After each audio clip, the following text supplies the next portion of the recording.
Olá você, salve, salve nação rubro-negra. Está no ar a segunda edição do programa do Mister Mengão, o seu telejornal com as notícias do Flamengo.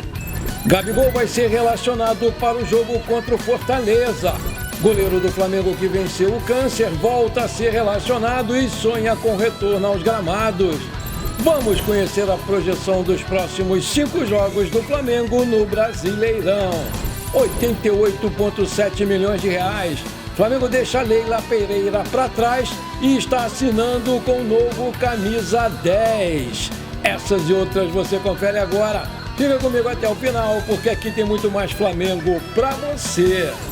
Olá você, muito boa tarde. O Flamengo passou a vender jogadores para o futebol europeu de forma mais intensa nos últimos anos. Contudo, para o Galinho Zico, o maior ídolo da história do Flamengo, o Mengão precisa aproveitar melhor os jogadores jovens do elenco e dar mais oportunidades para eles antes de concretizar as suas vendas. O Palmeiras era um time de contratação, de repente começou a promover os garotos e olha quanto de grandes jogadores já surgiram por lá. Antigamente o craque o Flamengo fazia em casa, agora não. Agora está só vendendo, adquirindo verba e contratando mais do que o normal, disse lá o Zico durante o programa do Resenha do Galinho. Nos últimos anos, o Flamengo arrecadou altos valores com Vinícius Júnior, Lucas Paquetá, Renier, Matheus França, João Gomes, Rodrigo Muniz, Jean Lucas e Lázaro e outros. Porém, praticamente todos eles tiveram uma passagem muito curta no elenco principal. O Flamengo aumentou o número de estrangeiros nos últimos anos. Para a atual temporada, o time fechou as contratações do Matias Vinha e do Nicolás de la Cruz. E com isso tem 4 uruguaios, um argentino e um chileno no elenco. Hoje é mais fácil pegar um estrangeiro ao invés de promover os garotos, que ficam sem oportunidades no time principal, né? Eu acho que os estrangeiros sempre tiveram espaço no futebol brasileiro, sejam como treinadores ou como jogadores. Mas também acho que esse número de 9 é muito exagerado, concluiu o Zico. Aí eu te pergunto, você acha que o Galinho está falando a verdade? Você acha que ele está certo? Coloca aí! Segundo o repórter Eric Faria, do GE, o Gabigol tem 5 jogos na atual edição do Campeonato Brasileiro. O regulamento da competição permite que um jogador dispute no máximo 6 partidas antes de se transferir para outro time que dispute o mesmo campeonato. O Gabigol foi afastado em 3 partidas desde o seu empresário ter dito na televisão que ele tinha interesse em buscar um novo clube para o jogador nessa janela.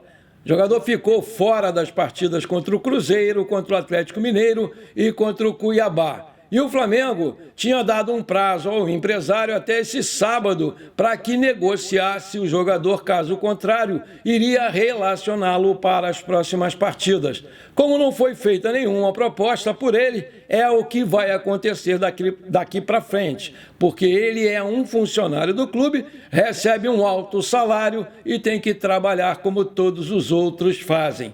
O Flamengo e o Gabigol não entraram em um acordo de renovação contratual. O seu atual vínculo acaba em dezembro e o clube ofereceu mais 1 ano de contrato, além de um reajuste salarial. Mas o jogador se sentiu desprestigiado e não topou. A reportagem do Bola VIP Brasil apurou que o Marcos Braz é o grande entusiasta da contratação do Dudu e vai se reunir com ele até quarta-feira para tentar aí fechar essa negociação do troca-troca. O jogador, num primeiro momento, descartou o negócio, mas viu que o clima no Palmeiras era realmente de final de ciclo. Ontem, contra o Bahia, o técnico Abel Ferreira utilizou todas as suas substituições e não colocou o Dudu para jogar. Quem acompanhava a expressão do jogador à beira do campo revelou que ele estava quieto, parecia triste e não se comunicava com ninguém, algo como se realmente olhasse para o fim do seu ciclo no Palmeiras. Para a presidente Leila Pereira, virou uma questão de honra liberar o jogador para outro clube e ela enxerga uma chance de fazer isso para ter o Gabigol de forma imediata, um sonho antigo dos palmeirenses. E por isso Dudu já aceita conversar com o Flamengo, principalmente porque o Marcos Braz é um grande negociador e sabe convencer os jogadores de aceitar o projeto do mais querido do Brasil. Aí eu te pergunto, você acha uma boa o Dudu no Flamengo? Coloca aí. O Sub-20 do Flamengo conta com uma história de superação sensacional. Rafael Nunes venceu um câncer no testículo descoberto durante uma competição Sub-18 na Croácia e na República Tcheca em julho do ano passado. Levando uma bolada no local, a forte dor causou estranheza, até que um inchaço muito grande apareceu. Após sessões de quimioterapia, entre outubro e dezembro, o goleiro Rafael conseguiu, enfim, se curar. O jovem goleiro foi relacionado e ficou no banco de reservas no jogo contra o Bangu, pela Taça Guanabara Sub-20, enquanto o Lucas Furtado foi o goleiro titular. Foi a primeira vez que o jogador 100% recuperado foi integrado ao plantel do Flamengo para uma partida. Ao portal UOL, ele comunicou o tema, mas sonha com o retorno aos gramados, podendo jogar. Foram 8 meses parado, então voltar a treinar já deu um gostinho, mas o gosto melhor é o do jogo. Eu estou muito feliz e ansioso para que esse momento chegue. Se Deus quiser, vai chegar e eu estou preparado, garantiu o Rafael. Boa sorte para você, meu filho. Tudo de bom, bola para frente. O Flamengo tropeçou contra o Cuiabá, mas segue na liderança. Mas o objetivo é se isolar cada vez mais como líder do Brasileirão. E por isso, nós projetamos a tabela do Flamengo para os próximos 5 jogos pelo Brasileirão. A final da Copa América é no dia 14 de julho, né? E o quarteto uruguaio pode jogar essa decisão ou lutar pelo terceiro lugar, que vai ser no dia 13. A partida contra o Fortaleza vai acontecer no dia 10 de julho, ou seja, ainda sem o Arrascaeta, De La Cruz, Vinha e o Varela. E mesmo com as baixas, o time tem ido bem em seus principais jogos e pode vencer a partida.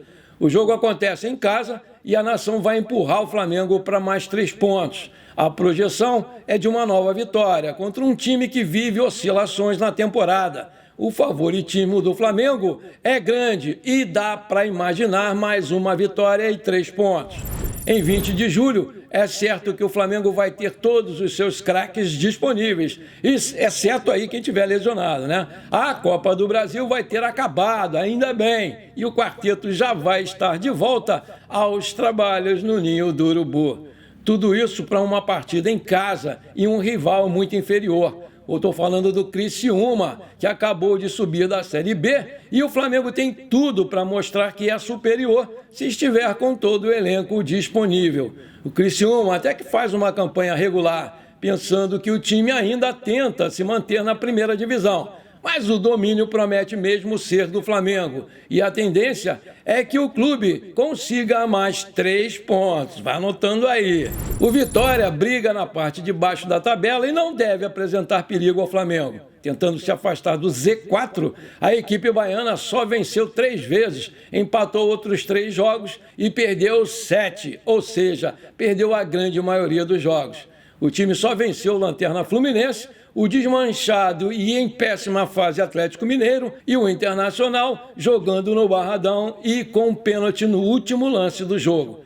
A projeção é de mais uma vitória tranquila, caso as fases se mantenham e a lógica prevaleça. Principalmente a equipe voltando a se encaixar com as peças que foram para a Copa América, mais 3 pontos. O jogo contra o Atlético Goianiense vai acontecer também aqui em casa. É uma das partidas consideradas mais tranquilas das que o Flamengo tem pela frente. Isso porque o momento do Atlético Goianiense é péssimo e o clube é o vice-lanterna da competição, só está na frente aí do Fluminense.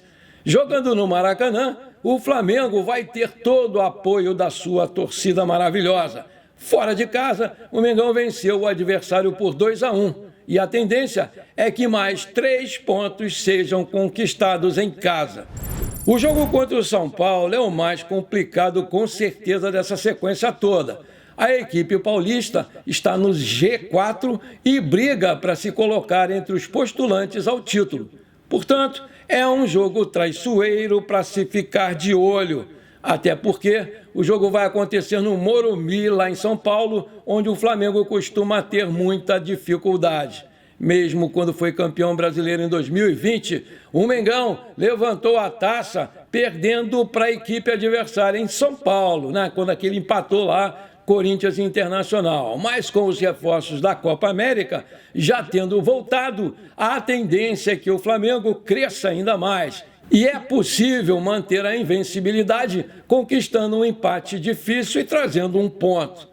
Por tudo isso, se o Flamengo conseguir essa boa sequência, vai somar 44 pontos em 20 jogos no Brasileirão, iniciando o retorno como líder. O Flamengo agora tem 31 pontos, o que significaria somar mais 13 pontos.